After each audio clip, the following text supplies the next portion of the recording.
कोई कितना भी झाड़ पे चढ़ाए, चढ़ना नहीं। चाहे कोई बाहर वाला चढ़ाए और चाहे अपनी ही आवाज चढ़ाए। मुनि अष्टावक्र आईना दिखा रहे हैं। ये चीज ऐसी है कि मन इसको बहुत जल्दी पा लेना चाहता है। ये मन की अंतिम कामना है, माया है भाई। और आप नकली माल लेके खुश हो जाते हो, कहते हो मुझे तो मिल गया। जनक भी लगातार यही दोहरा रहे हैं कि मुझे तो मिल गया, मिल गया, मिल गया। अष्टावक्र ऐसा नहीं करते। तो वो एक कसौटी रखते हैं अब जनक के सामने कि थोड़ा जांच लो, मिल गया है क्या सचमुच।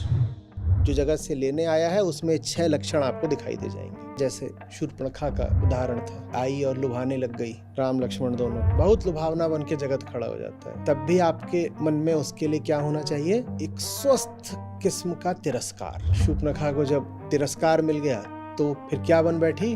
वो डरावनी राक्षसी बनी। और जगत यही 2 काम करता है, लुभाता है और आप लोभ में आए नहीं तो फिर आपको डराता है। भीतर ये बात स्पष्ट रहे, न डरेंगे न रीझेंगे। ना तुम हमें कुछ दे सकते हो, ना तुम हमसे कुछ छीन सकते हो। हम ठीक हैं अपने में। अहंकार अपूर्ण बैठा हुआ है और दुनिया को न जाने क्या मानता है, सोचता है यहाँ से कुछ मिल ही जाएगा।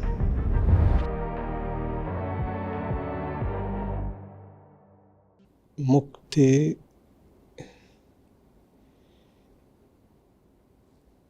इतनी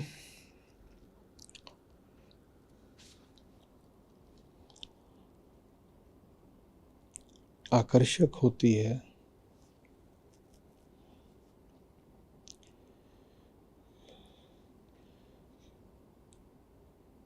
कि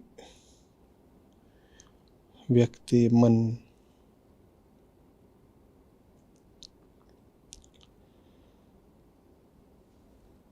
मुक्त होने के सपने लेता रहता है।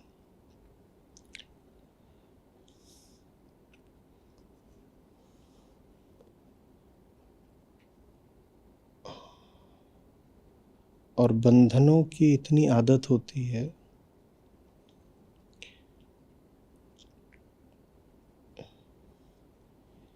कि सपने सपने ही रह जाते हैं।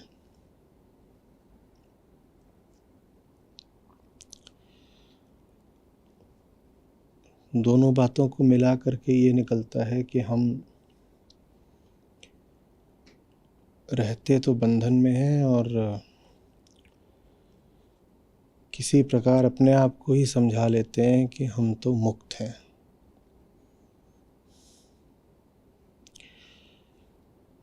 बड़ा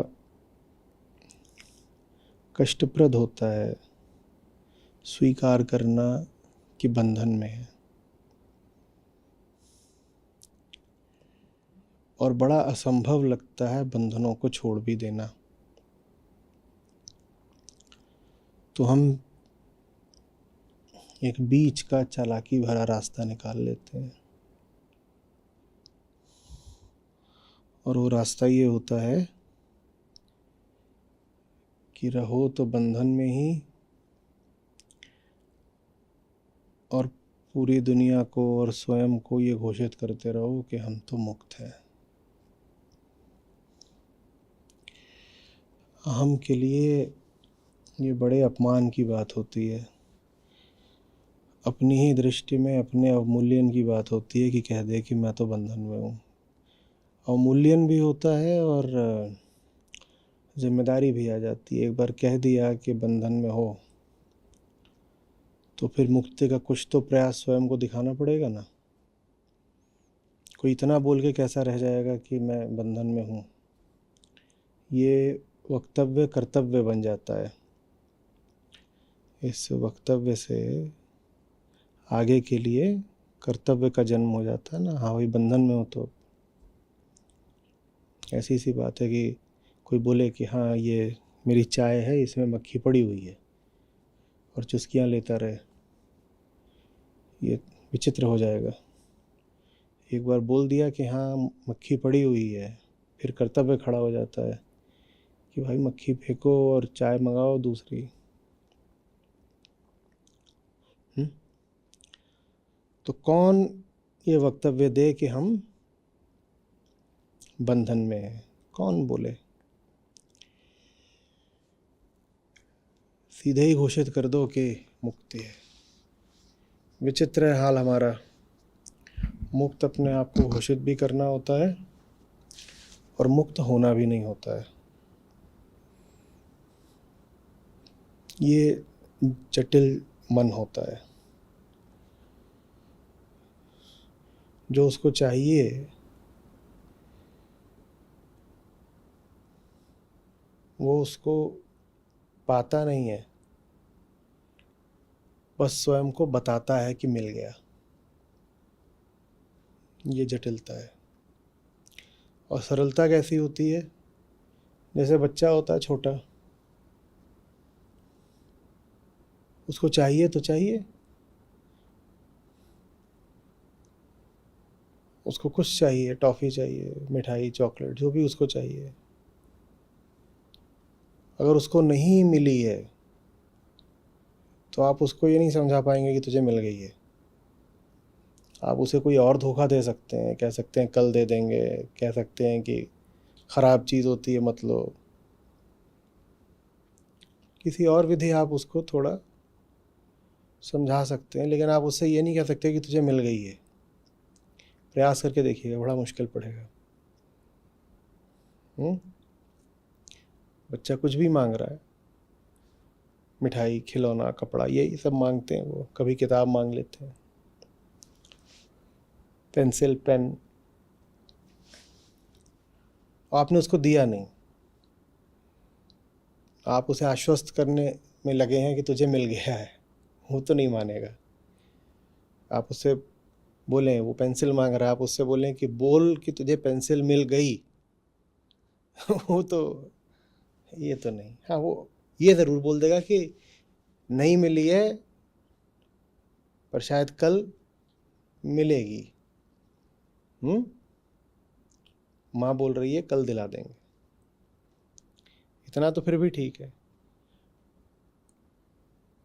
पर ये ज़बरदस्त घोषणा तो बड़े बड़े और पढ़े लिखे ही कर सकते हैं कि बिना पाए ही बोल दें मिल गया। और अध्यात्म के क्षेत्र में खूब चला है, खूब चला है, खूब चला है। सब हड़बड़ी में रहते हैं कि हमें तो मिल गया, मिल गया। वास्तव में आप आध्यात्मिक हो ही नहीं अगर आपको मिला नहीं है।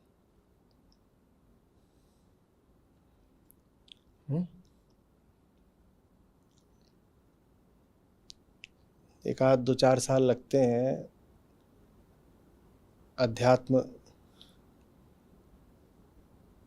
की गलियों में प्रवेश करके नक्शे से परिचित होने में, और फिर सबको पता चल जाता है कि यहाँ खेल बस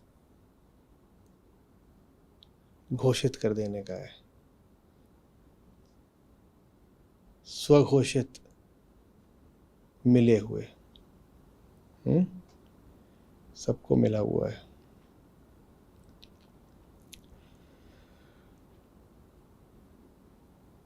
यहाँ पर वास्तविक गुरु का प्रवेश होता है। वो कहता है कि जिसको तुम अपनी प्राप्ति, उपलब्धि समझ रहे हो, जहाँ पर तुम बड़ा आनंद मना रहे हो, वहाँ कुछ नहीं है, वहाँ कुछ भी नहीं है।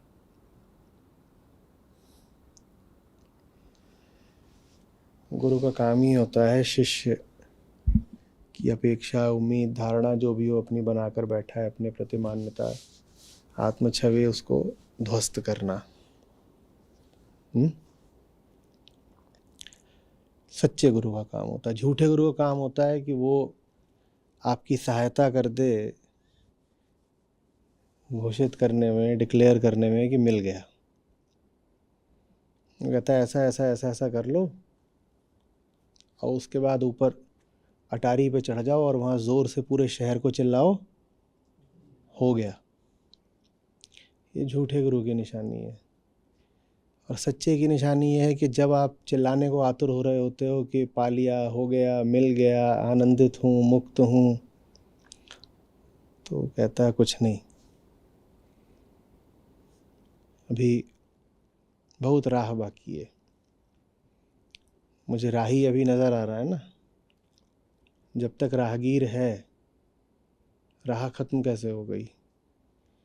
यात्री अभी शेष है तो यात्रा खत्म कैसे हो गई? यात्री शेष ना होता तो कौन चिल्ला रहा होता कि पहुंच गया, मंजिल पा ली, पहुंच गया, पा लिया। अगर ये घोषित करने के लिए कोई बचा हुआ है तो फिर यात्रा भी अभी बची हुई है। ये कहने के लिए अगर कोई है कि मैं तो मुक्त हो गया, तो अरे अभी बहुत बंधन बाकी हैं। हम बोध प्रत्युषा में लाओ त्ज़ु के साथ अब शुरुआत करने वाले हैं अगले कुछ दिनों में। और वो कहते हैं कि अगर किसी को पता है कि वो प्रेम कर रहा है तो प्रेम वो कर नहीं रहा। अगर किसी को पता है कि वो सरल है तो वो सरल है नहीं। अगर किसी को पता है कि वो मौन है तो वो मौन है नहीं। और अगर किसी को पता है कि वो मुक्त है तो वो मुक्त है नहीं। कोई बचा है ना जिसे, बोलो बोलो, पता है, तो फिर काहे की मुक्ति? कोई है ना जो कह रहा है कि मैं प्रेम कर रहा हूँ। कैसे कह रहा है वो? ज़रूर वो अपने बर्ताव आचरण को प्रेम की अपनी छवि से मिलान करके देख रहा है और कह रहा है इसको प्रेम कहते हैं। वास्तविक प्रेम में तो प्रेमी को भी पता नहीं चलेगा कि वो प्रेम कर रहा है। कोई और आकर के बोले तो अलग बात है कि ये जो तुम कर रहे हो ये चीज़ बड़ी मधुर सी लग रही है, कहीं ये प्रेम तो नहीं? तो फिर जो होगा असली प्रेमी हो थोड़ा अचकचा जाएगा, कहेगा अच्छा हमने तो ऐसा चाहा नहीं था, हमने ऐसा विचार नहीं करा, ऐसी कोई योजना नहीं बनाई कि प्रेम करेंगे, पर ये जो हम कर रहे हैं शायद इसको ही प्रेम कहते हो, तो अलग बात हो गया होगा, अनायास होता है, हमें पता नहीं। जो भी कुछ असली होता है उसका एहसास नहीं हो सकता। जो असली होता है वो अपने अनुभव के लिए किसी अनुभोक्ता को छोड़ता ही नहीं। जो वास्तविक है उसकी पहचान ही यही है कि वो आपको खा जाएगा। उसका अनुभव करने के लिए आप नहीं बचेंगे। आप नहीं उसको भोगेंगे कि वाह प्रेम का अनुभव है इसको भोगो। प्रेम असली होगा तो वो आपको भोग डालेगा।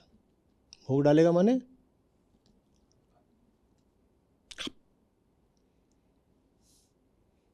आप में और सरलता में, प्रेम में, मुक्ति में किसको बड़ा होना चाहिए?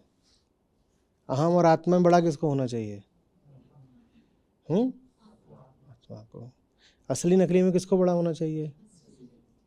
तो जब ये दोनों मिलें तो कौन किसको खा जाएगा? जो असली है वही तो नकली को खा जाएगा। तो नकली फिर बचेगा कहाँ से बताने के लिए कि मुझे असली मिल गया?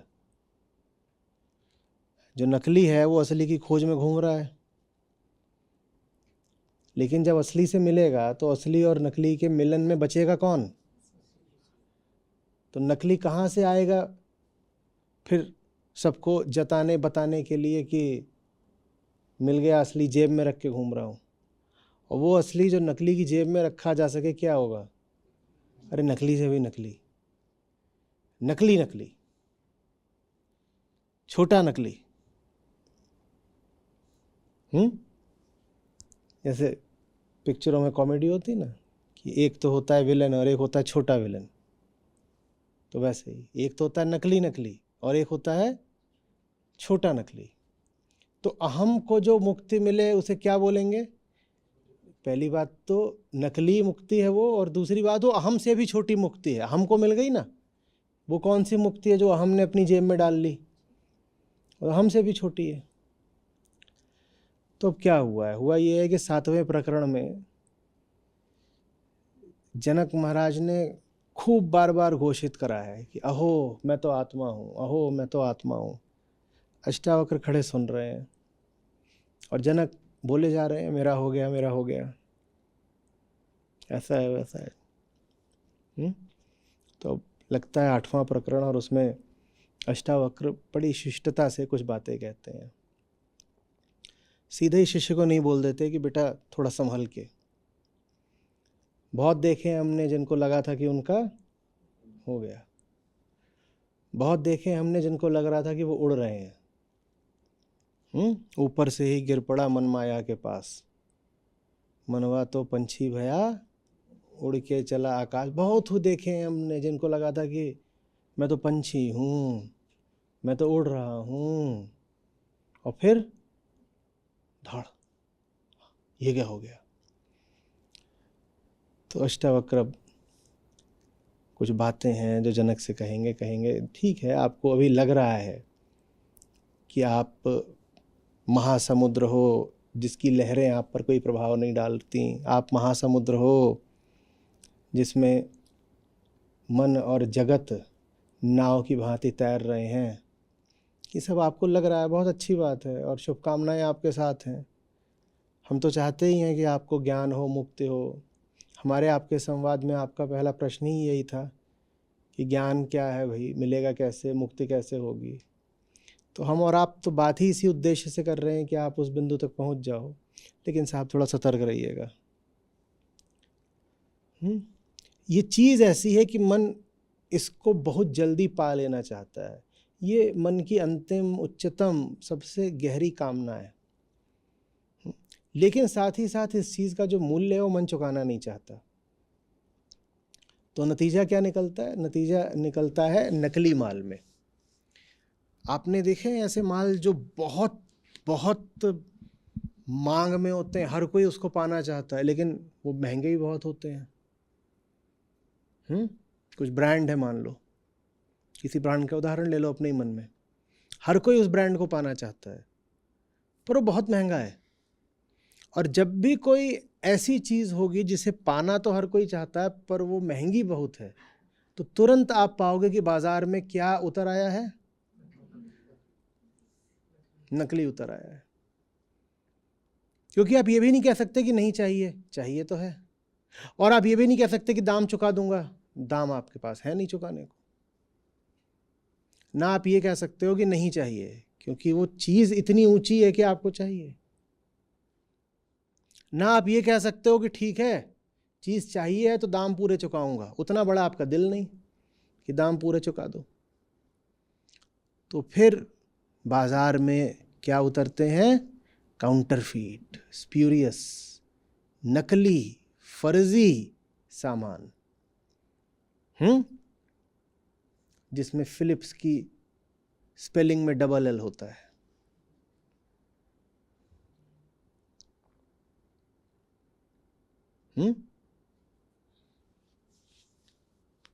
दो ई वाला नाइकी, ये सब क्यों उतरता है? क्यों उतरता है भाई? वो जूता बेच रहा है, उस जूते पे वो अपना नाम भी तो लिख सकता था, घनश्याम, जो भी उसका नाम हो, जिसने बनाया अपना नाम भी तो लिख सकता था कि भाई मेरे नाम से बिक जाएगा, क्योंकि चीज़ तो वही है, लेकिन उसको पता है उसके नाम से नहीं बिकेगी क्योंकि लोगों को वो चाहिए। तो फिर नकली माल उतरता है बाजार में। समझ में आ रही बात? और आप नकली माल लेके खुश हो जाते हो, कहते हो मुझे तो मिल गया, मिल गया, मिल गया। अब 7वें प्रकरण में जनक भी लगातार यही दोहरा रहे हैं कि मुझे तो मिल गया, मिल गया, मिल गया, मिल गया। अष्टावक्र के लिए बहुत आसान हो, वो कहते हैं हाँ भाई मिल गया तो ये बहुत अच्छी बात है, दान दक्षिणा यहाँ पे रखो, जो पाने आए थे मिल गया ना, अब कुछ हमें भी मिल जाए। तो अब राजा जी अपना आप यहाँ पे कुछ रखिए, भेंट तोहफा उपहार, और जाइए, वहाँ राजधानी आपकी प्रतीक्षा कर रही है। अब हो गया, जंगल में बहुत समय बिता लिया, मुझे भी जाने दीजिए। पर अष्टावक्र ऐसा नहीं करते। वो जानते हैं मन को भी और मुक्ति को भी। तो वो एक कसौटी रखते हैं अब जनक के सामने। 8वां प्रकरण अब शुरू हो रहा है। जनक के सामने जैसे एक कसौटी रखी जा रही है, एक परीक्षा पत्र रखा जा रहा है, एक चेकलिस्ट रखी जा रही है कि थोड़ा जांच लो, मिल गया है क्या सचमुच, कह तो रहे हो, अभी पिछले में ही क्या बोला है कि मैं तो बस चेतना हूं और ये जगत तो सारा क्या है, इंद्रजाल है। सुनने में कितना अच्छा लग रहा है, मैं तो चेतना हूं, जगत इंद्रजाल है, मुझे इस जगत से क्या लेना देना। उससे पहले क्या बोल रहे थे, अरे मैं तो वो आत्मा हूं जिसका शरीर से कोई संबंध नहीं, मुझे शरीर से और जिस जगत से शरीर आया है उस जगत से क्या लेना देना, मुझे तो न आसक्ति है न अनासक्ति है, मैं तो बस परम शांत हूं।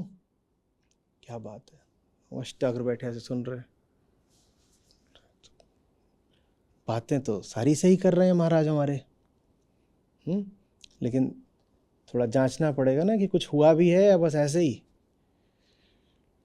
क्योंकि अध्यात्म के क्षेत्र में फर्जी माल धड़ल्ले से बिकता है, धड़ल्ले से। तो अब अष्टावक्र राजा जनक के सामने परख रखेंगे,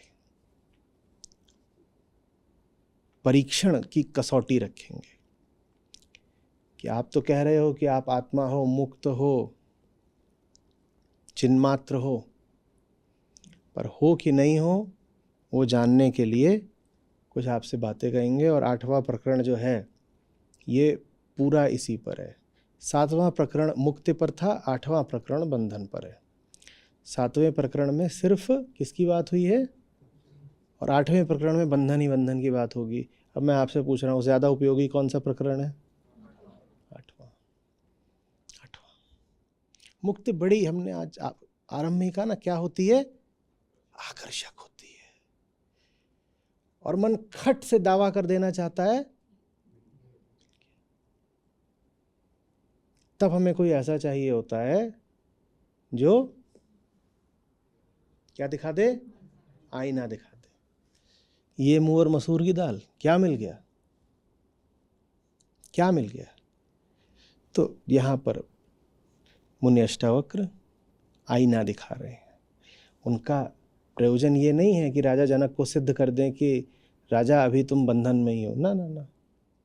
वो तो कह रहे हैं जांचो परखो, बहुत सतर्क रहो, माया है भाई, हंसी खेल है क्या कि तुमने हरा दिया? कौन हरा पाता है?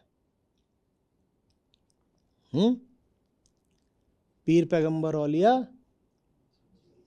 मान सवन को खाए। तो बड़े बड़े हैं जो हारे हुए हैं। तो प्रार्थना हमारी यही है कि आपको बंधनों से मिले मुक्ति, लेकिन हम ये भी जानते हैं कि बंधन बड़े सूक्ष्म तरीके से, झीने तरीके से बचे रह सकते हैं। झीनी माया वो बची रह जाती है। तो इसीलिए आप सतर्क रहें। और बंधन सब मिट गए हैं कि नहीं, वो जांचने के लिए ये कुछ उपाय हैं। और उपाय क्या बताया है कि देखिए साहब, वहाँ पे तो जनक अपना बोल गए कि मुक्त है, मुक्त है। तो अष्टावक्र कह रहे हैं कि देखिए राजन, जहाँ बंध है वहाँ पे निशानियाँ क्या है मैं आपको बता रहा हूँ। शुरुआत ही यहाँ से करते हैं कि जहाँ बंधन होता है वहाँ क्या निशानियाँ होती हैं।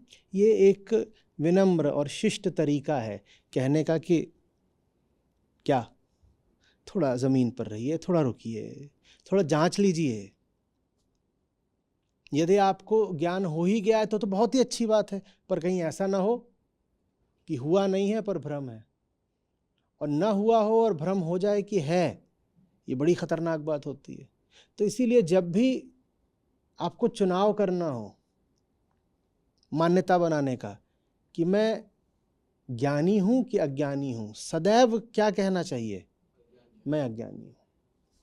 कभी बहुत भाव उठे भी कि एकदम समझ में आ गया सब कुछ, सत्य ही प्राप्त हो गया है, मुक्त ही हो गए, तो भी चुनाव क्या करना चाहिए कि नहीं नहीं नहीं, अभी यात्रा होगी, बहुत यात्रा शेष होगी, अभी बहुत बंधन शेष होंगे। कुछ लग रहा है, ऐसे ही लग रहा है, चाल है, मेरा ही चित्त मेरे ही साथ खेल खेल रहा है, मैं नहीं मानता। स्वयं को लगे कोई और भी आकर के अगर जताए महाराज आप तो महाज्ञानी है, क्या बात है, सब तूने जान लिया। अच्छा आजकल, अच्छा अष्टावक्र गीता पढ़ ली है, अच्छा और क्या कर, भगवत गीता, अच्छा 5-5 घंटे सुनते हो, अच्छा हो गया तुम्हारा तो हो ही गया। और तुम्हारे चेहरे पे एक विशेष आभा दिखाई दे रही है, तुम्हारी आंखों से लेजर निकल रहा है। कोई कितना भी झाड़ पे चढ़ाए, चढ़ना नहीं। वो दिखने में झाड़ लगेगा पर गिरने में बहुत चोट लगती है। वो बहुत जोर से हंसती है वो जब गिरते हो नीचे, बहुत प्यार से चढ़ाती है और एकदम बेदर्दी से फिर गिराती है। चढ़ना मत। कोई कितना भी चढ़ाए, चढ़ना मत। चाहे कोई बाहर वाला चढ़ाए और चाहे अपनी ही आवाज चढ़ाए कि अब तो मान लो कि कुछ है, कुछ करते हो, ये हमें नहीं चढ़ना। हमें सिद्धांत से भी पता है, हमें अनुभव से भी पता है कि जो चढ़ गए थे उनका क्या हश्र हुआ। और न सिद्धांत हो न अनुभव हो तो भी हमारी ईमानदारी हमें अनुमति नहीं देती कि हम स्वयं को मुक्त इत्यादि घोषित कर दें। ऐसा दावा करना सत्यनिष्ठा के विपरीत होगा, तो हम तो नहीं कहेंगे। हम तो सदा शिष्य ही बने रहेंगे, हम तो सदा यात्री ही बने रहेंगे। समझ में आ रही बात? कभी ये स्थिति भी आ जाए कि किसी को समझा रहे हो, सिखा रहे हो, बता रहे हो, जगत आपको गुरु भी बोल रहा है, बोलने तो जगत को, अपनी दृष्टि में आप सदा शिष्य ही बने रहना। कोई आपको कितना भी विभूषित करे, अपनी दृष्टि में आप जानते रहना कि कितने पानी में हो। ठीक है? दुनिया तो स्वयं धोखे में रहती है, वो उसको आपको लेके भी धोखा हो सकता है, नहीं हो सकता? कैसे कैसे मूर्ख लोगों को तुमने ज्ञानी समझ लिया, नहीं समझा था? कैसे कैसे साधारण लोगों को तुमने अति सुंदर और रूपवान समझ लिया, नहीं समझा था? अगर तुम मूर्ख को ज्ञानी समझ सकते हो और कोई तुम्हें ज्ञानी समझ रहा है, तो ये संभावना हो सकती है ना कि तुम भी मूर्ख ही हो। और ये भी हो सकता है कि तुम जितने मूर्ख हो तुमसे भी ज्यादा मूर्ख हो जो तुम्हें ज्ञानी समझ रहा है। अब एक महामूर्ख अगर तुम्हें ज्ञानी समझ रहा है तो तुम महामूर्ख से भी ज्यादा मूर्ख हुए अगर तुमने उसकी बात मान ली। समझ में आ रही बात? अब एक तरफ तो आप घोषित करो कि दुनिया में सब ऐसे ही हैं, अज्ञानी हैं, भ्रम में हैं, और दूसरी ओर यही दुनिया वाले आके आपको जब झाड़ पे चढ़ाएं तो आप राजी खुशी चढ़ जाओ। ये बुद्धिमानी है कि मूर्खता होता? मत चढ़ना।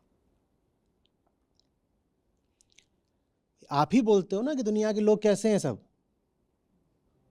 हाँ, हर समय तो ऐसे ऐसे बेकार। और फिर वही लोग जब आकर के कहेंगे आइए मंच पे चढ़ जाइए, अब आपको मुकुट पहना देंगे, अब पदक डाल देंगे, ये प्रशस्ति पत्र लीजिए, लाओ रे 5-7 लोग माला लेकर के आओ, तो आपको देखो मैं बड़ा आदमी हो गया। अभी कल तक तुम्हारी ही दृष्टि में वो सारे लोग सामने वाले कैसे थे? छोटे। अगर वो छोटे हैं तो फिर उनका विवेक, उनका निर्णय, उनका फैसला भी कैसा हुआ? छोटा। तो तुम बड़े कैसे हो गए उनके फैसले से? उन्होंने तय भी कर दिया कि तुमको वो एक महान पदक, पुरस्कार वगैरह कुछ देंगे, प्रशस्ति, तो भी क्या हो गया? कुछ नहीं हो गया। बंधन की निशानियां सुनिए,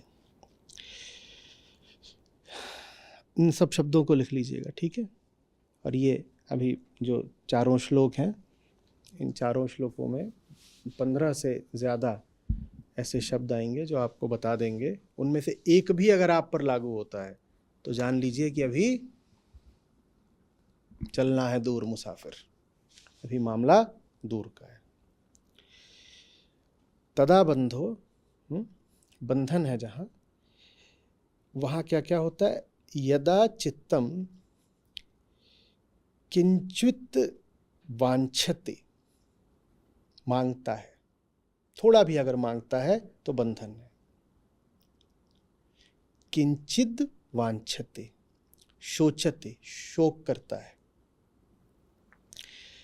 किंचिन मुंचते, छोड़ने की बात करता है। ग्रहणते, ग्रहण का संकल्प करता है। किंचिद् दृश्यते, तुष्ट हो जाता है। चीजें उसको, कोई चीज होती है जो उसको प्यारी लगती है, प्रिय लगती है। कुप्यते, और किसी वस्तु पर या घटना पर क्रुद्ध हो जाता है। जिसके साथ ऐसा हो रहा हो जान लीजिए कि वो तो अभी बंधन में है। तो ये यहां पर हमें कितनी बातें बताई? 6। तो मुझ पे तो 6 की 6 लागू होती है। सबसे पहले तो मैं हाथ खड़ा करता हूं कि भाई बंधन तो बहुत है।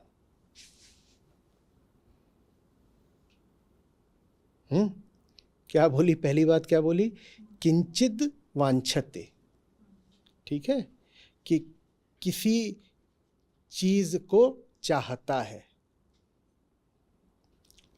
वांछित वस्तु कौन सी होती है? जिसे चाहा जाए। अवांछित वस्तु जिसे नहीं चाहा जाए।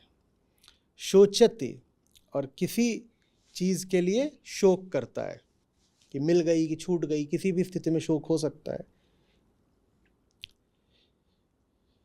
किंचिन मुंचते, किसी चीज को त्यागने का विचार करता है। ग्रहणते, ग्रहण करने का इरादा करता है। 6 हैं। फिर किंचित दृश्यते और कुप्यते, कोई चीज है जो उसे प्रसन्न कर जाती है, कोई चीज है जो उसे अप्रसन्न कर जाती है, कुपित हो जाता है, कुप्यते।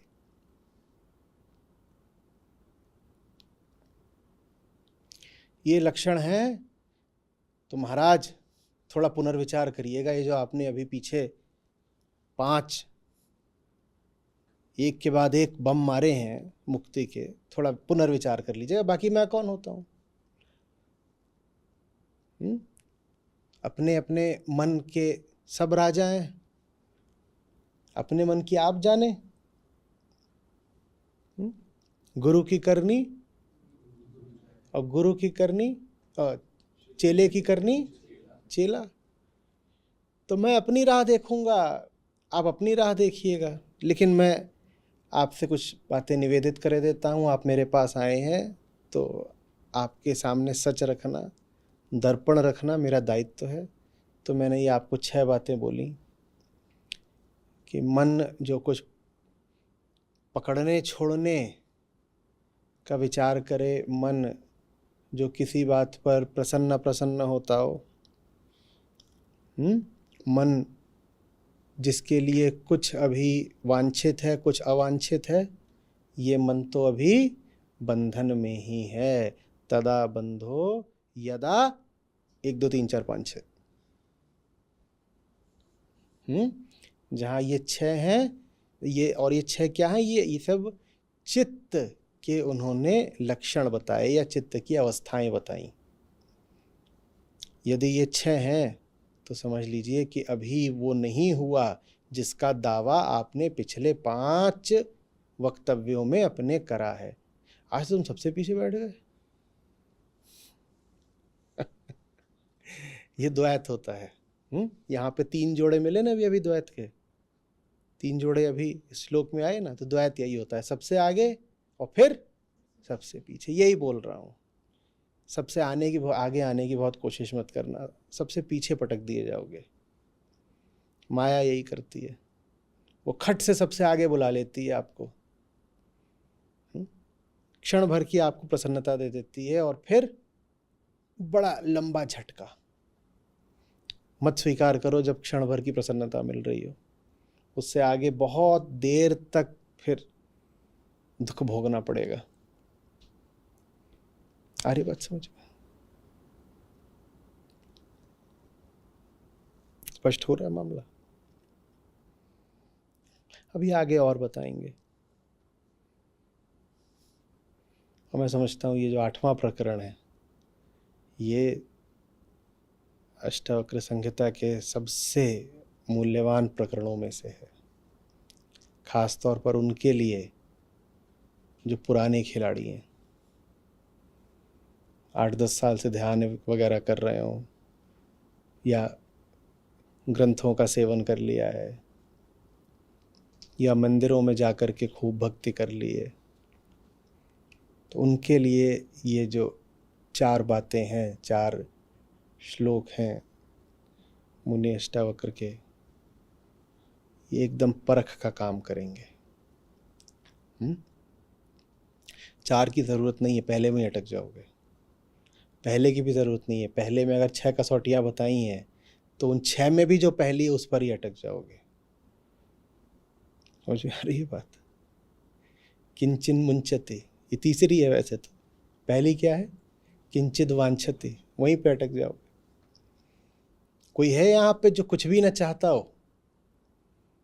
बस हो गया, बंधन है फिर। और ये भी नहीं कह रहे कि बहुत बड़ा चाहते हो, कह रहे हैं किंचित। किंचित माने कुछ भी, इतना सा भी, कुछ भी।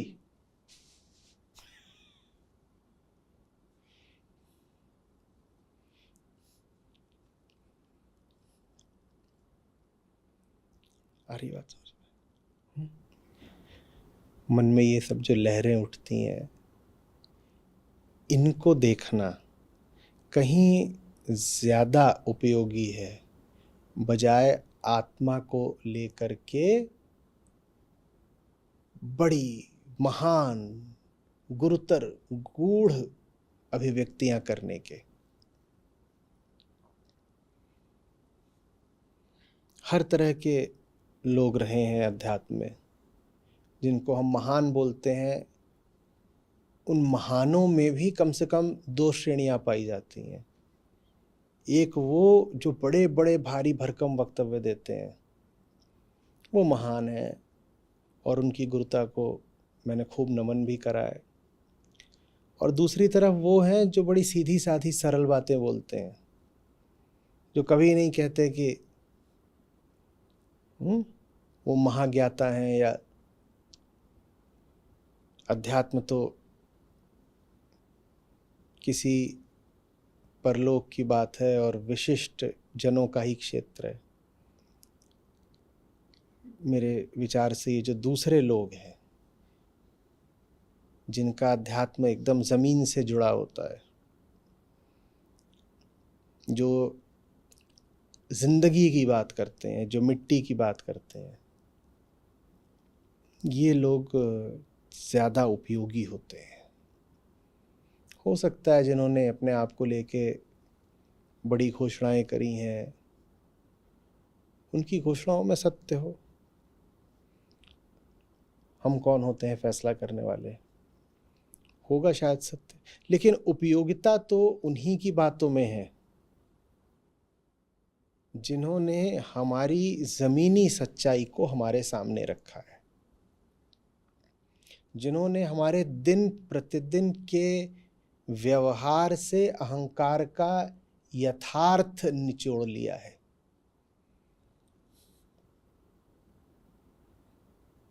उनकी बातें मुझे ज़्यादा प्रिय रही हैं और मुझे लगता है ज़्यादा उपयोगी भी हैं।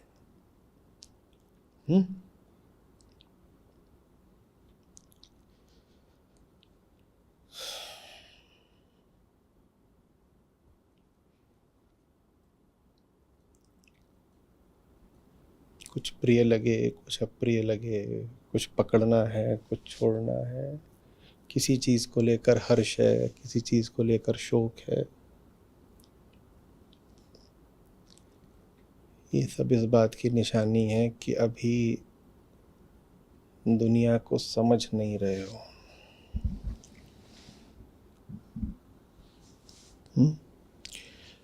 अहंकार अपूर्ण बैठा हुआ है,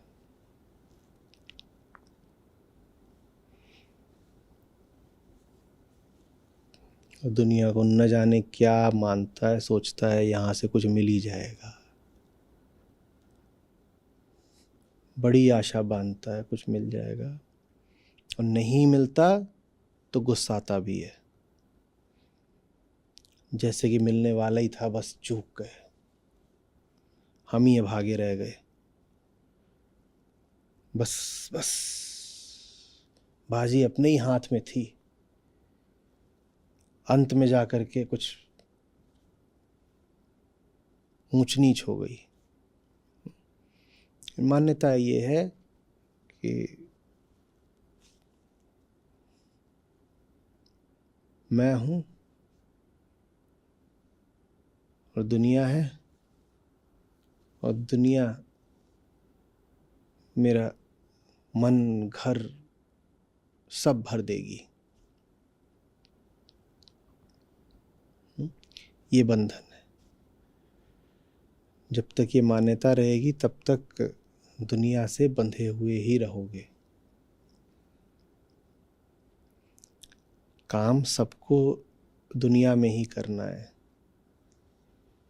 लेकिन वो काम करते वक्त ये लगातार याद रहे कि काम काम है, काम नहीं भी बना तो उससे काम खराब हो जाएगा, आप नहीं खराब हो जाओगे। और जब ये पता रहता है कि मेरी सच्चाई, मेरी अच्छाई, मेरी हस्ती, मेरी पूर्णता जगत के प्रति मेरे काम पर आश्रित नहीं है, तो फिर आप जो काम करते हो उसको बड़ी दिलेरी से करते हो, बड़ी ईमानदारी से करते हो। इसी को निष्कामता कहते हैं। निष्कामता का एक कोण से देखो तो अर्थ ये निकलता है कि काम का कोई अर्थ ही नहीं है, क्योंकि आम तौर पर काम करा किस लिए जाता है? दुनिया से कुछ पा लेने के लिए। अगर मैं पहले से ही ठीक ठाक हूँ, स्वस्थ हूँ, परिपूर्ण हूँ, तो काम का कोई अर्थ बचता है क्या? तो निष्कामता का एक मतलब तो ये होता है कि काम का कोई अर्थ ही नहीं है। और निष्कामता का दूसरा मतलब ये होता है कि चूंकि मैं पहले से ही पूरा हूं, इसीलिए काम में अब कोई भय नहीं है, चोरी की जरूरत नहीं है। और चूंकि अब काम अपने किसी निजी स्वार्थ हेतु तो करा नहीं जा रहा, तो मेरा कुछ दांव पर लगा नहीं है, मैं खुलकर खेल सकता हूं, खुलकर।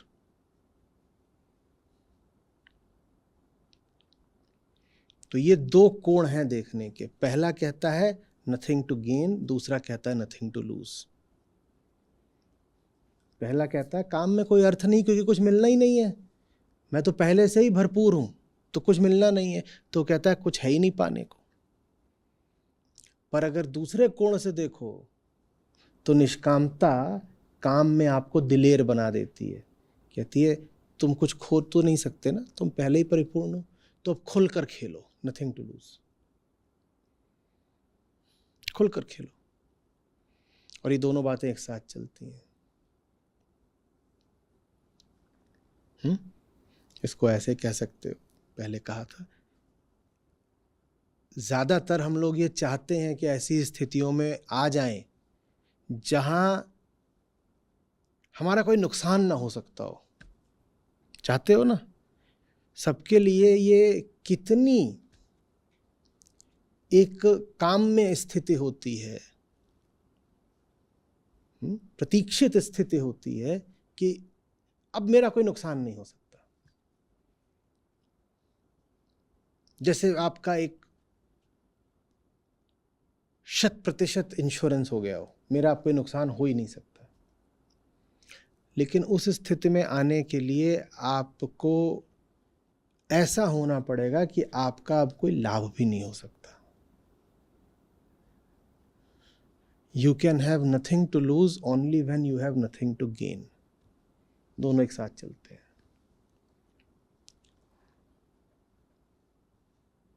जिसके पास अभी कुछ पाने के लिए है, वो हमेशा गंवाने के डर में भी जिएगा। और गंवाने का जो डर होता है वो पाने की कामना से जो प्रसन्नता बंधती है, उस प्रसन्नता से कहीं ज्यादा विकराल होता है।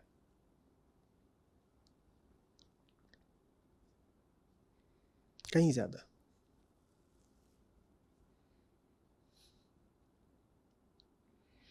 आप अपने अनुभव से ही बताइए,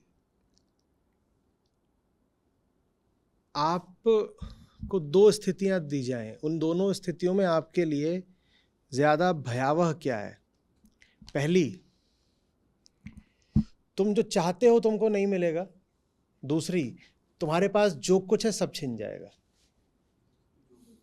दूसरी, तो जो आपके पास है उसको गंवाने का डर हमेशा ज्यादा विकराल होगा जो नहीं है उसको पाने की आशा से। समझ में आ रही बात? ये अब ये सीधा साधा गणित है, इसको समझना। अब ये दोनों चलनी हमेशा एक साथ है। पाने की आशा और गंवाने का डर, ये दोनों हमेशा साथ चलनी है। और पाने की आशा से आपको जितना सुख मिल सकता है, गंवाने के डर से उससे कहीं ज्यादा दुख मिलता है। तो अगर ये दोनों एक साथ चलते हैं तो कुल मिलाकर के लगातार क्या चलता है? दुख। तो इसलिए जीवन दुख है। ये दो हमेशा एक साथ चलेंगे, पाने की आशा और गंवाने का डर। और पाने की आशा से कहीं ज्यादा दुख देता है गंवाने का डर। पाने की आशा सुख देती है, गंवाने का डर दुख देता है।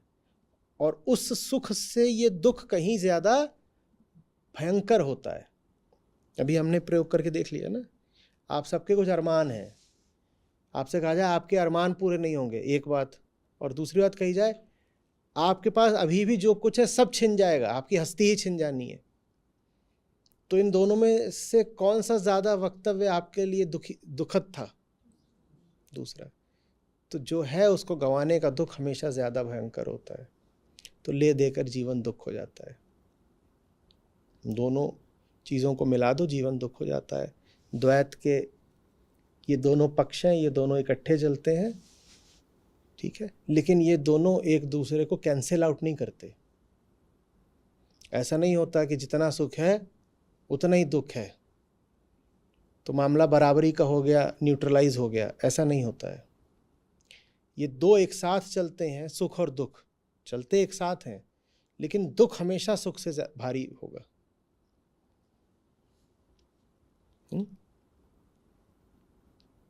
कवि प्रदीप थे, फिल्मों के लिए भी लिखते थे, तो उनका गीत था, हमने जग की अजब तस्वीर देखी, एक हंसता है एक रोता है। नहीं है, 100 रोते हैं या 10 रोते हैं। और फिर आगे कहते हैं हमने गिन गिन हर तस्वीर देखी, एक हंसता है 10 रोते हैं। तो बात यही थी कि जगत में चलते तो ये दोनों साथ साथ हैं, हंसी और आंसू साथ साथ चलते हैं, लेकिन साथ साथ चलते हैं का ये अर्थ नहीं है कि दोनों बराबर हैं। एक हंसता है 10 रोते हैं, ये दोनों में रिश्ता रहेगा। सुख दुख साथ चलेंगे, और जो एक इकाई सुख के पीछे भागेगा उसको बिल्कुल 10 के अनुपात में दुख मिलेगा ही मिलेगा। ये बंधन है। समझ में आ रही है बात? जगत के लिए आपके पास दो भाव होने चाहिए। जहां तक अपना प्रश्न हो,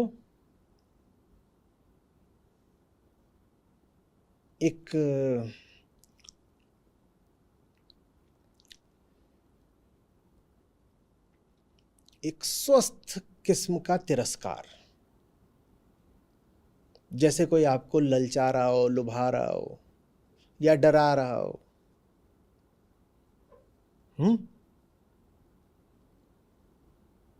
और आप में उसके लिए एक उपेक्षा हो, तिरस्कार का भाव हो कि जहां तक मेरे स्वार्थ की बात है, मेरे पास तेरे लिए बस एक हेल्दी कंटेम्प्ट है। ठीक है ना? दो तरह से बनता है राक्षस जगत, पहले बहुत डरावना और दूसरे बहुत लुभावना। जैसे पुरानी कथाओं में रहता है ना कि आई वो बिल्कुल कामिनी बनकर और लुभाने लग गई ऋषि को, या जैसे शूर्पणखा का उदाहरण था कि आई और लुभाने लग गई राम लक्ष्मण दोनों को। बहुत लुभावना बन के जगत खड़ा हो जाता है। तब भी आपके मन में उसके लिए क्या होना चाहिए? तिरस्कार, कंटेम्प्ट, हेल्दी कंटेम्प्ट। ये नहीं कि उसको गाली दे रहे हैं, बोल रहे हैं तू नीच है, कुछ नहीं। अपनी सत्ता में विश्वास, मेरी सत्ता अपने आप में परिपूर्ण है, मुझे तू चाहिए नहीं, इसको मैं बोल रहा हूं। एक स्वस्थ उपेक्षा का भाव। और जब वो उपेक्षा आप दिखा दो तो फिर आगे क्या कहानी कहती है कि शूर्पणखा को जब तिरस्कार मिल गया तो फिर क्या बन बैठी? वो डरावनी राक्षसी बनी। और अब वो भयानक बन गई है, डराने पर आ गई है। सिडक्शन से मामला सीधे थ्रेट पर आ गया। और जगत यही दो काम करता है, लुभाता है और आप लोभ में आए नहीं तो फिर आपको डराता है। आप देखिएगा किसी को आपसे कोई काम हो, वो इन दोनों ही चीजों का इस्तेमाल करेगा। या तो पहले डराएगा फिर लुभाएगा, या अगर वो थोड़ा ज्यादा होशियार सा होगा तो कहेगा पहले जरा प्यार से ही बात कर लो, पहले लुभा के देख लो। इनमें लोभ आ जाए आसानी से बात बन जाएगी, लोभ आप में नहीं आएगा तो फिर मारपीट पे बात आएगी। तो जगत ये दोनों चालें जब हम पर चलाए तो हमारे पास क्या है उसके लिए? स्वस्थ उपेक्षा। उपेक्षा तो स्वस्थ ही होती है। तो जब मैंने तिरस्कार बोला था तब वहां स्वस्थ शब्द जोड़ना आवश्यक भी था। उपेक्षा बोलो तो उसमें ऐसा विशेषण चाहिए नहीं। उपेक्षा या स्वस्थ तिरस्कार, अंग्रेजी में इसको मैं बोलता हूं हेल्दी कंटेम्प्ट। ठीक है, हमें रिझाओ मत, हम रीझने वाले नहीं। और मैं कह रहा था पुरानी कथाओं में खूब रहता है वो, जैसे अभी इसकी रामायण की बात करी वैसे ही अप्सराएं भी, उनका भी यही रहता था। इंद्र वगैरह जब देखते थे कि कोई ऋषि ज़्यादा गहरा ध्यान में डूब रहे हैं तो पहले तो जा करके उनके सामने उनको रिझाते थे। और अप्सरा नाच रही है और ऋषि ध्यान न दें तो फिर वो भयानक सांप बन गई वो नाचते नाचते और फुफकारने लग गई तो डराएं। और वो आगे कहानी अलग अलग तरीके के मोड़ लेती है, वो अलग चीज़ है। पर इस्तेमाल इन्हीं दोनों विधियों को करा जाता था, ललचाना और डराना। जगत ललचाए चाहे जगत डराए, हमारे मन में तो उपेक्षा ही है, हमारा कुछ नहीं है। न तुम हमें कुछ दे सकते हो न तुम हमसे कुछ छीन सकते हो। तो पहला भाव ये हुआ उपेक्षा। हमारे और जगत के रिश्ते में हम अपने आप को लेकर के तो उपेक्षा ही रखते हैं, और जगत के प्रति हमारे पास भाव करुणा का है। समझ में आ रही बात? तुम्हारे हमारे रिश्ते में तुम हमारी तरफ आओगे तो हमारे पास उपेक्षा है, लेकिन जब हम तुम्हारी तरफ जाएंगे तो हमारे पास करुणा है। हमारे तुम्हारे रिश्ते में जब तुम हमारी तरफ आओगे तो हमारे पास उपेक्षा है, क्योंकि तुम हमारे पास इन्हीं दो चीज़ों के लिए आते हो। क्या करने? हाँ, लुभाने डराने आते हो। तुम आओगे लुभाने डराने, हमारे पास बस उपेक्षा है तुम्हारे लिए। ये भी नहीं होगा कि हमें बड़ा क्रोध आ जाएगा वगैरह, कुछ नहीं। मुस्कुराएंगे मुस्कुराएंगे। जैसे कि कोई बच्चा छोटा आके आपको बेवकूफ़ बनाना चाह रहा हो, आप उसको मारने थोड़ी लग जाते हो, आप मुस्कुरा देते हो, कहते अच्छा अच्छा।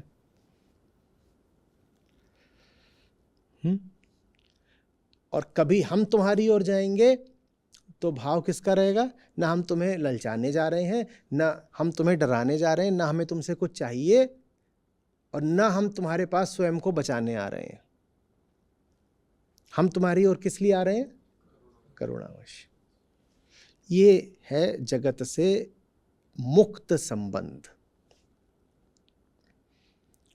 जगत से मुक्ति का अर्थ ही नहीं होता है कि आप जगत में कुछ नहीं करेंगे। जगत से मुक्ति का अर्थ होता है कि आप जगत को अपने ऊपर कुछ नहीं करने देंगे।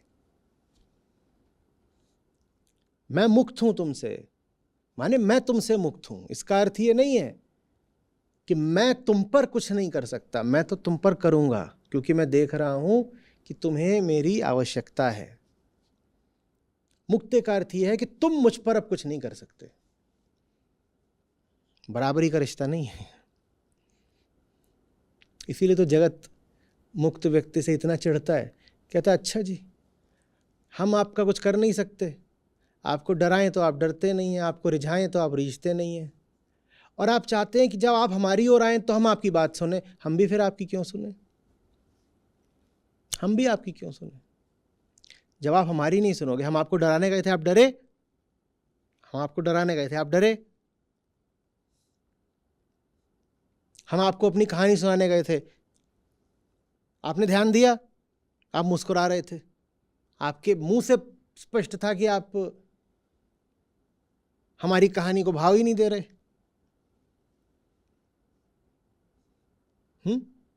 तो हम तो आपके पास जाते हैं तो आपके पास हमारे लिए कोई मूल्य ही नहीं है। मुस्कुराते रहते हो, ऐसे बच्चे को देख रहे हो। और आप जब हमारे पास आते हैं तो आप चाहते हैं कि हम आपका सहारा भी स्वीकार कर लें, हम आपका ज्ञान भी स्वीकार कर लें, हम आपकी सलाह पर भी गौर करें। हम भी क्यों करें? नहीं करते। जब जगत ऐसे बोलता है तो ज्ञानी मुस्कुराता है और कहता है अरे तुम्हें ऐसा क्यों लग गया कि तुम हमारी तरफ आते हो तो हम पर कोई असर नहीं पड़ता? हम तो बहुत बहुत डर गए थे।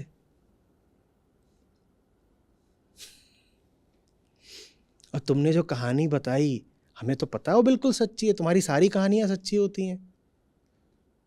हम तो तुम्हारी कहानियों में प्रतिभागिता भी दिखा सकते हैं, हम तुम्हारी कहानियों में एक किरदार भी बन सकते हैं।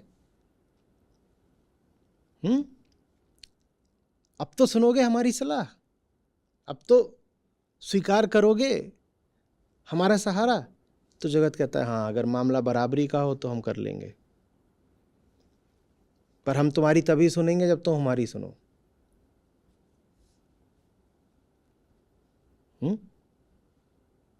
वरना हम किसी का एहसान नहीं लेते।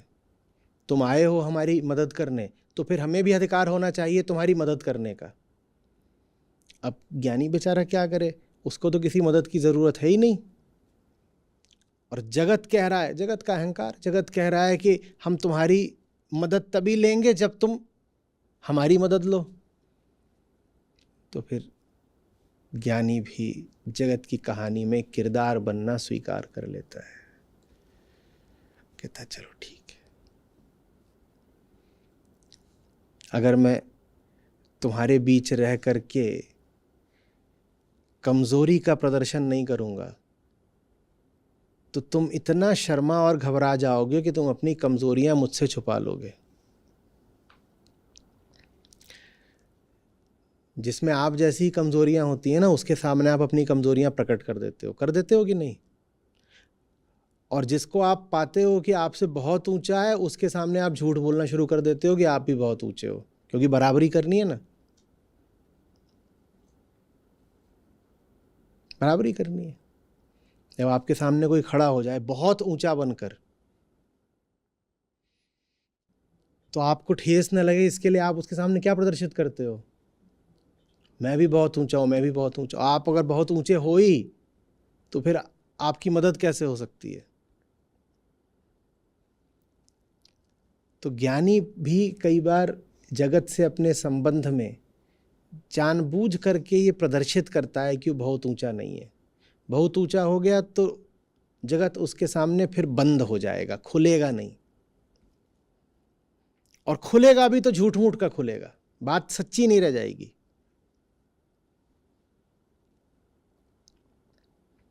ज्ञानी भी फिर जगत के बीच में ऐसे ही भ्रमण करता है जैसे जगत का ही हो, जगत का ही हो। तुम्हें भी जरूरत पड़े तो ऐसे कर लेना, कोई दिक्कत नहीं है, पर वो एक अभिनय जैसा होना चाहिए। भीतर ये बात स्पष्ट रहे, न डरेंगे न रीझेंगे, न तुम हमें कुछ दे सकते हो न तुम हमसे कुछ छीन सकते हो, हम ठीक हैं अपने में।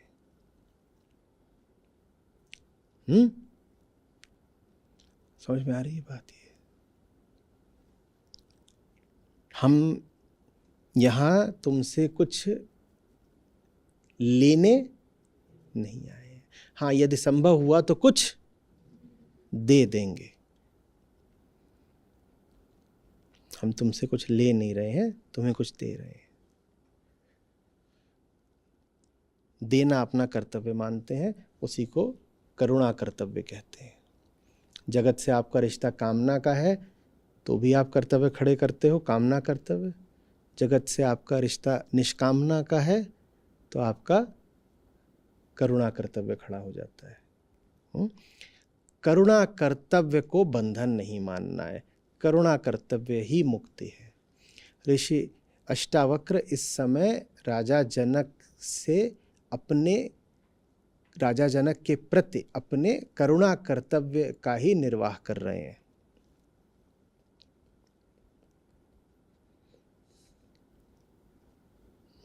नहीं तो आप पूछ सकते हो ना, जनक कुछ बोल रहे हैं, उसका उत्तर देना यदि मुनि अष्टावक्र के लिए अनिवार्य है तो यह भी तो बंधन हो गया ना। नहीं, ये अनिवार्यता बंधन नहीं है, ये अनिवार्यता करुणा है। करुणा को बंधन नहीं कहते। करुणा तो मुक्ति में ही संभव है। दूसरे के प्रति आप करुण हो ही तभी सकते हो जब दूसरे के प्रति आप में कोई कामना न हो। मतलब जब आप दूसरे से मुक्त होते हो, सिर्फ तभी आप में दूसरे के प्रति करुणा हो सकती है। जब तक दूसरे के साथ आपका कामना का बंधन है, तब तक आप उसके लिए करुणा रख ही नहीं सकते, असंभव है। आ रही बात समझ में? मुक्ति का अर्थ ये नहीं है कि अब संसार से कोई नाता नहीं रहा, समझना अच्छे से। मुक्ति का अर्थ है हम तुमसे कुछ लेने के लिए नहीं है यहां पर हां, जब तक हम हैं यहां पर शरीर में, तब तक तुम्हें कुछ देने का दायित्व तो जरूर है हमारा, ये मुक्ति है। ये जो है 6 बातें कही गई हैं, वो सब उसकी हैं जो जगत से लेने आया है। जो जगत से लेने आया है उसमें 6 लक्षण आपको दिखाई दे जाएंगे। जगत से लेने नहीं आए हैं। और मुक्ति का अर्थ ये भी नहीं है कि जगत से भाग गए हैं। मुक्ति का अर्थ ये है कि जगत के प्रति तो अब बड़ा भारी कर्तव्य खड़ा हो गया है हमारा, भाग तो सकते ही नहीं। बंधन में होते तो शायद फिर भी भाग लेते, मुक्त होकर के तो बिल्कुल नहीं भाग सकते। मुक्ति में जगत के प्रति करुणा कर्तव्य खड़ा हो जाता है, अब नहीं भाग सकते। जब तक जगत से कामना है तब तक तो भाग भी सकते हो। कामना पूरी नहीं हुई, क्या करना है? भाग लो। वही तो हम करते भी है ना। एक जगह कामना नहीं पूरी होती तो वहां से क्या करते हैं? भाग लेते हैं। तो जगत से पलायन करना मुक्ति में तो संभव ही नहीं है, ना मुक्ति की निशानी है। अगर आप किसी को पलायन करता देख रहे हैं तो जान लीजिए बंधन है। पलायन कर ही इसीलिए रहा है क्योंकि कामना पूरी नहीं हुई। अब कामना पूरी करने के लिए कहीं और जाएगा, ये तो बंधन है।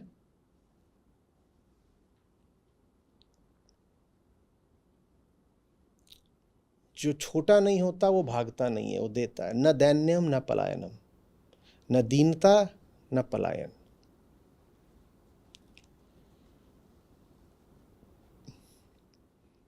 भागना क्या है के लिए? भागा तो जाता है खुद कुछ पाने के लिए। मैं तो यहां तुम्हें देने के लिए खड़ा हूं और तुम्हारी हालत ऐसी है कि मुझे दिख रहा है कि तुम्हें लेने की सख्त जरूरत है, तो मैं भागूं कैसे? भागूं कैसे?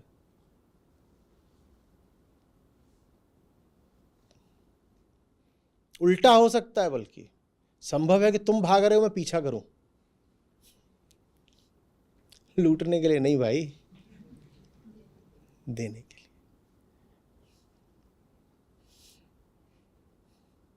बहुत कहानियां हैं, भारतीय संतों की भी हैं, बाहर भी की भी हैं। नहीं सुना है संत नामदेव का? नामदेव ने बनाई, हाँ, रोटी कुत्ते को खिलाई, पीछे घी का कटोरा लिए भाग रहे। प्रभु रूखी नहीं खाओ, थोड़ा घी तो लेते जाओ। पीछा कर रहे हैं, छीनने के लिए नहीं, देने के लिए।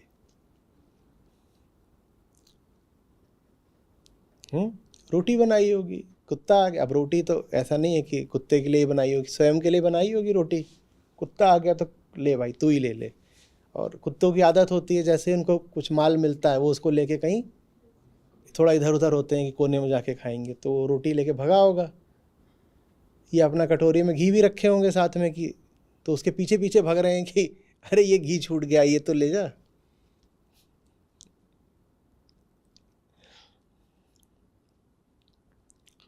आगे भी है, मुझे पूरा याद नहीं है, अगर मिले तो। उसमें उनको बोलते हैं कि तेरा मेरा एक नूर, फिर काहे को हजूर, तुमने शक्ल बनाई है श्वान की, कण कण में है झांकी भगवान की। बोलते हैं मैं जानता हूँ चेतना तो एक ही होती है। तुमने फिर ये श्वान माने कुत्ते की शक्ल क्यों बना रखी है? तो ऐसा नहीं है कि किसी दूसरे को खिला रहा हूँ, तुम्हारा हमारा मामला एक ही है। तो वैसे ही उसमें है ज़ेन में कहानी कि वो वहाँ दो कहानियाँ। एक तो है कि वो अपना पड़ा हुआ है अपनी झोपड़ी में, तो झोपड़े में ऊपर जो है टूटा हुआ है चांद दिख रहा है। अपना वो मस्त अपना रात में बैठ के सोकर लेटा हुआ है, चांद को देख रहा है। तो चोर घुस आता है, जाने कैसा अनाड़ी चोर है कि फकीर के घर में चोरी के लिए घुसा है। तो उसके वहाँ घर में कुछ है ही नहीं, कुछ बर्तन भाड़ा थोड़ा पड़ा रहा होगा। तो वो घुस के बर्तन वर्तन उठा ला होगा, तो खटपट हो गई। इन्होंने देख ली, अपना पड़े रहे अंधेरे में। और जब वो सब लेके निकलने लगा तो बोलते हैं काश मैं उसको चांद दे पाता। भाव देने का है। हमारा तुम्हारा रिश्ता यही है जिसमें हम सदैव बस देंगे। हम तुमसे कुछ नहीं ले सकते, हम आत्मा है, हम पूर्ण है अपने आप में। हम अपने आप में कुछ जोड़ ही नहीं सकते। हमने अपने आप में कुछ जोड़ लिया तो हम में कुछ घट जाएगा। हाँ, देते जरूर रहेंगे, देना हमारा स्वभाव है। समझ में आ रही है बात? वैसे ही दूसरी कहानी है कि वो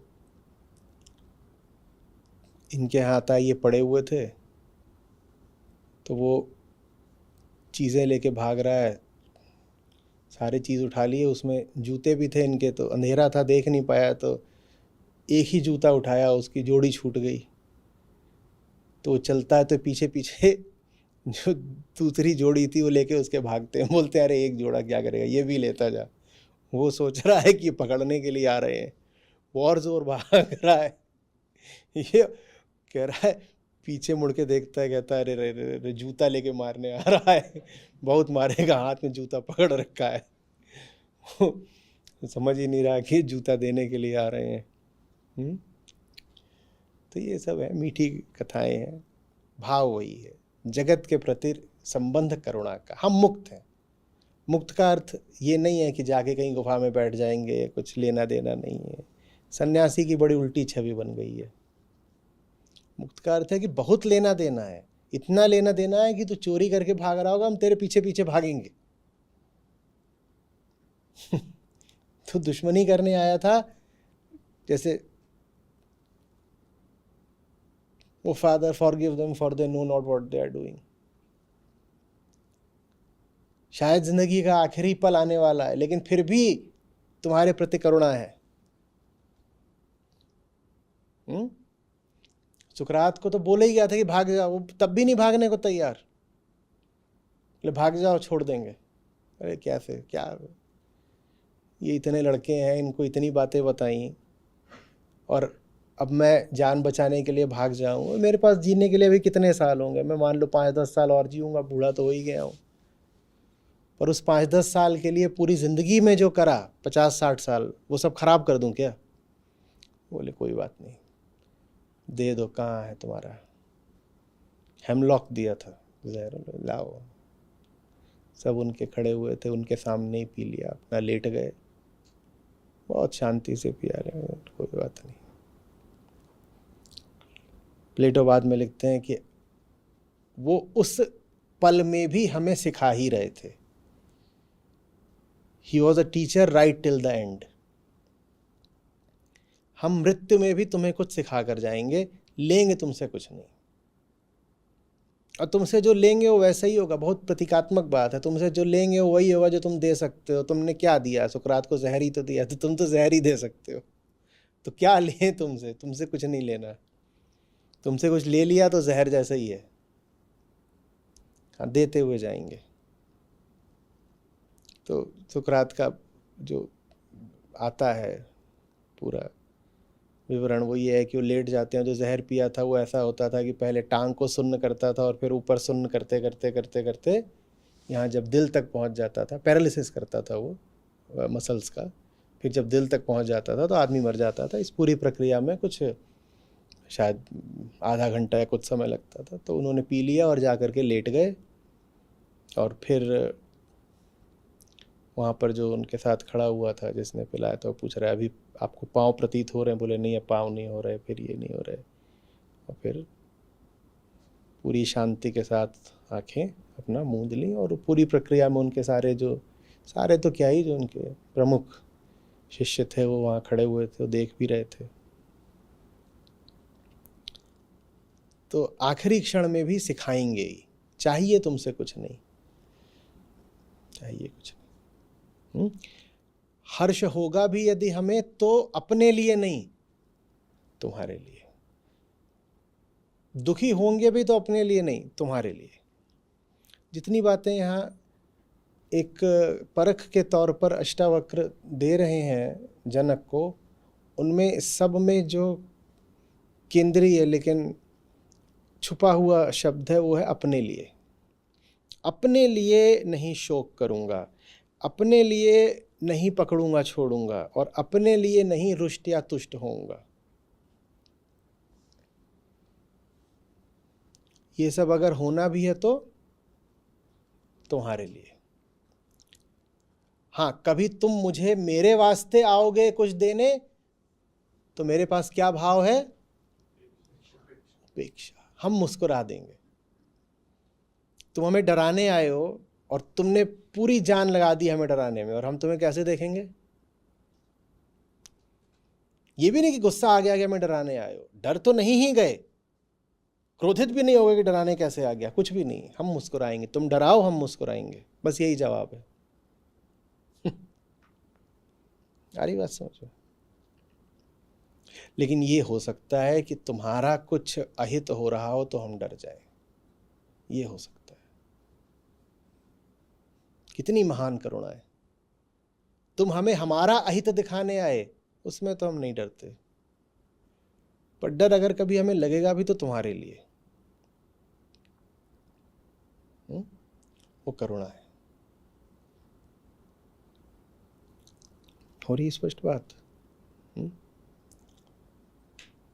अब जनक ने ये सब सुना होगा और थोड़ा तो चक्कर में पड़ गए होंगे। बोले अब तो औपचारिक रूप से विज्ञप्ति भी निकाल दी कि काम हो गया है, और हुए काम में ये बीच में क्या प्रश्न खड़े कर रहे हैं। पर जनक भी हैं तो ज्ञानी ही, तो शांत होकर के सुनेंगे और सच्चाई से अपने आप को परखेंगे। और इन सब के बाद जनक का फिर वक्तव्य आएगा, और वो वक्तव्य और भी सुंदर होगा जब आगे बात करेंगे जनक। ठीक है।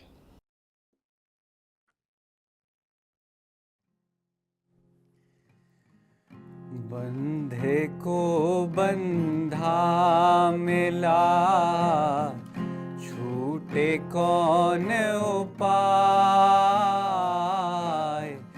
बंधे को बंधा मिला, छूटे कौन उपाय। कर सेवा निर्बंध की, पल में लेत छुड़ाए कबीरा, पल में लेत छुड़ाए। बंधे को बंधा मिला, छूटे कौन उपाय। बंधे को बंधा मिला, छूटे कौन उपाय।